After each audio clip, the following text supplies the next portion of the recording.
السلام عليكم ورحمة الله تعالى وبركاته. كسو دوادا عشر كيني أفريا تومناد هي أبليكيشن كإكسل كا عشر كينن أفريا تومناد وحن كودغان دونا إن شاء الله تعالى سيدا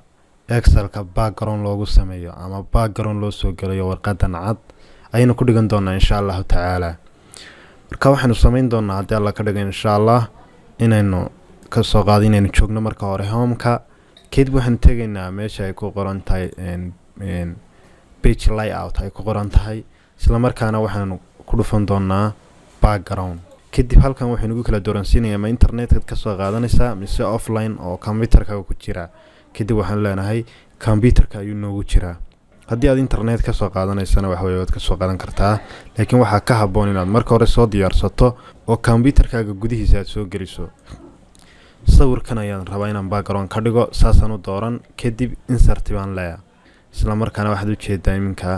Excel-ki background in looga dhigay sawirkaas waxa weeye dhamaantii Excel-ki oo dhan waxa weeye uu background ka leeyahay marka aad rabto inaad ka saartana waxaad ka saari kartaa insha Allah ta'ala delete background dadna sidaadii ayuu ku noqon markaad rabto inaad soo gashatana sidaas la mid ah sidoo baad soo gashan ka soo qaadba background kan dambe laakiin inta ugu badan wuxuu ku fiican yahay Excel-ku in background looga dhigo color ama madow ha ahaado ama green ha ahaado color in laga dhigo laakiin sawir oo kale kuma qurux badna runtii inuu waxa weeye background looga dhigo